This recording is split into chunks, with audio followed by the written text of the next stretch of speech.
This could be huge. The Flames haven't had a fully healthy lineup in weeks, if not months, but it looks as though all cogs may be turning very soon. Welcome to Flames Digest. I'm Mark Griffith. If you're new around here, you love the Flames, make sure you subscribe because right around 84% of the people watching are not subscribed. So if you want to stay up to date on all the latest news, updates, reports, and rumors revolving around your Calgary Flames, then make sure you join the fastest growing community of Flames fans on the internet.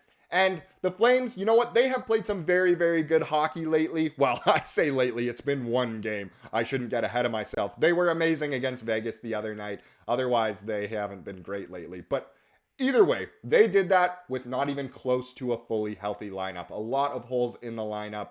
And you know what? The big news, the Flames are getting healthy once again. Like I said, the Flames, since the trade deadline, or at least since trading away Hanifin and Tanev, they played a great game against Tampa. Then they completely fell apart and couldn't defend to save themselves, couldn't save the puck. But then all of a sudden you play the defending champs at home and they were incredible. And that is without a fully healthy lineup. There's 4 players we're going to be looking at in this video today that could be coming back to the Flames very soon, potentially even tonight. But there's a main 2, I guess we'll say, to start things off, and it's actually from an article from the Daily Hive. Flames could soon welcome back 2 impactful players to their lineup. This is from a couple days ago. There's a couple more that I'm going to talk about, like I just said. But as you can see in the photo there, Connor Zary is one of them. But he is not who we're going to start with here. We're going to start with the Flame who has been injured the longest. He's been out since January, and that is A.J. Greer. Greer, who was claimed off of waivers from the Boston Bruins in early October, had become an impactful player in the Flames' bottom 6 this season.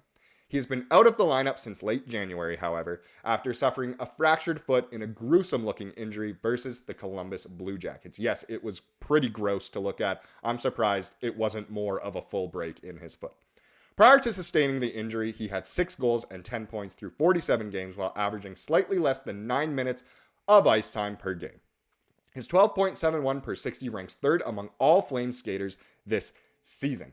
So, obviously, he's not the biggest scorer. He is more of a role player, but it would be great to get him back in the lineup before the end of the season.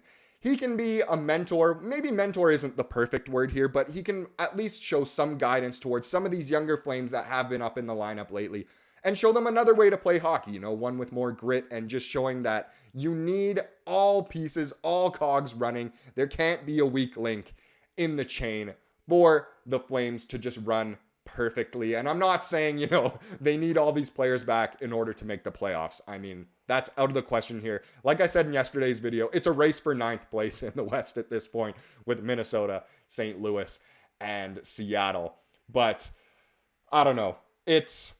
The Flames aren't going to make the playoffs. I mean, they're destined to come, 9th, 10th in the West once again. I know they did that last year, even though last year they finished with more points than the eventual Eastern Conference champion, Florida Panthers, which still blows my mind. I mean, obviously that's not going to happen this year. The Panthers are untouchable, but I don't think it'll happen with another one of those East teams.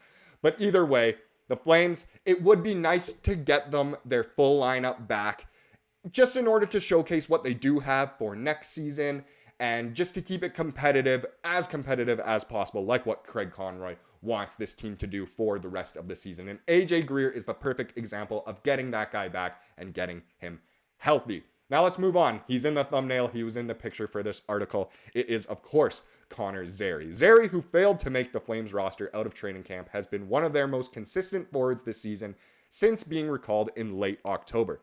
Playing mainly on a line with Nazem Kadri and Martin Pospisil, he has 12 goals and 29 points through 50 games. Yes, he has been a sensational rookie for the Flames. He has provided so much offense.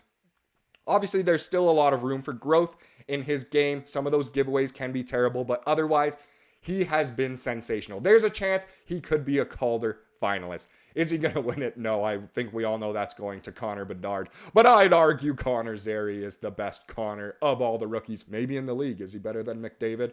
Maybe one day. Connor, what a hockey name it's becoming. My goodness. Wow. Either way, it's great that he should be back in the lineup soon. He has been doing the optional skates just like Greer. They've been doing the skates over at Winsport. And there's a chance that either one of them could be in the lineup tonight. Zary's more likely, but chances are They should just rest them and not rush them back, but there's a chance they could be back very soon and provide the Flames with a little bit more of a spark, a little bit more of competitive nature to end off this regular season. Getting closer, Connor Zary, AJ Greer, and Andrei Kuzmenko, that's the next one. He was also in the thumbnail. All skated again Friday at Winsport as they continue their return to play regiments. Sorry, the lights are shining right in my eyes. I couldn't read there. Zary's missed the past 6 contests with an upper body ailment, while Greer has been sidelined for 18 games after suffering a fractured foot in January. Kuzmenko, upper body, has missed 2 games. We'll see, Flames head coach Ryan Huska said when asked Friday if Zary could make his return against the Habs. He's progressing well, and our hope is that yes, but we'll have to see as the day moves on for him. So Zary, potential he could play tonight, but let's not rush it. Kuzmenko, let's focus on him. He has been interesting so far since coming over from Vancouver. Obviously, he's played some fantastic games. He's provided some offense, and then he's played some not so good games where he's benched in the third period. And he's also been in and out of the lineup, whether it's sickness or small injuries, and he's been injured again, but there's a strong chance that he will be playing tonight or at least playing soon.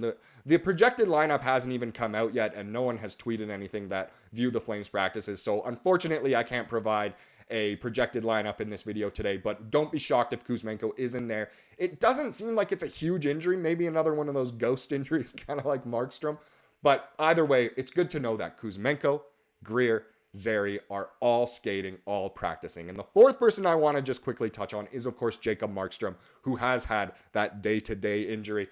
As of right now, he is expected to be the starter tonight against Montreal. So let's get into tonight's game. It's a big one. It's against the Habs. Obviously, it won't do too much for the standings for either team. Neither team is really going to make a big push for the playoffs, but it's always fun to re-spark the old rivalry from the mid to late 80s.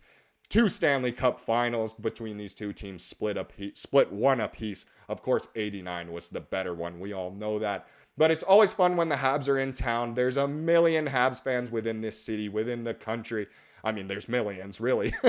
But I expect the Dome to be very good, very loud. I think it's 80s night is the promotion tonight, which is perfect. I just said that's when this was a rivalry.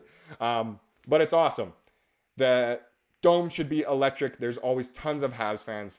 It's a Saturday night. Flames should be great as well. So that one goes at 5 p.m. tonight. And as of right now, it's expected that Jacob Markstrom will be the starter for the Flames. Obviously, he's been out the past few games now, actually, with a day-to-day injury. Not the biggest update on what that injury actually has been, but strong chance he does play tonight. Gets to play a little bit more to end the season. Talked about it a lot in yesterday's video of what the Flames' plans are with the goaltending. I hope Dustin Wolf, does get more time, especially after his performance against Vegas. Tonight would have been a great opportunity as well. And I'm not saying Markstrom is the starter tonight at all. It's just expected that he is. But either way, Markstrom, I believe, is fully healthy. It's just more about keeping his value high and making sure he is rested and happy throughout the rest of the season and the off season. So it should be a fun one no matter what. Now, the last thing I want to touch on in this video is actually about Blake Coleman. Did you know a lot's been made of the Flames' ability to generate offense in third periods this season, and you can thank the Texas Tiger for a good chunk of it. He is the man of so many nicknames. Texas Tiger, Blake Coleman, Pickles. Man, what don't they call this guy? Blake Coleman's 2 tallies Thursday against Vegas give him 18 third period goals on the season. 64.3% of his total goals if you're keeping score at home. He's now tied with Edmonton's Zach Hyman for the most third period markers in the NHL this season, which is nuts. I mean, it's great that Coleman is clutch, but one thing I wanted to highlight is that so many of these are empty netters, and Coleman has a chance to break the NHL record for most empty netters in one season. The record right now belongs to Alex Ovechkin. And I think Pavel Bure, however you want to pronounce it, is tied for the most in a season at 9. I believe Coleman's at 7 right now. So if he gets 3 more to end the season, he will have the new NHL record. I know the guys love to razz him about that a little bit, and it's funny. But hey, it shows that he's great in the defensive zone, and he can sauce that puck the full length of the ice into an empty cage. And he's also been good against actual goaltenders as well. He is having a sensational season, tied for the most goals on the Flames. But I just thought that was a funny tidbit to end off this video. Thank you so much for watching. I sincerely hope you enjoy the game tonight. I hope it's a fun one. If you like what you saw here today, make sure you subscribe. And of course, go Flames, go.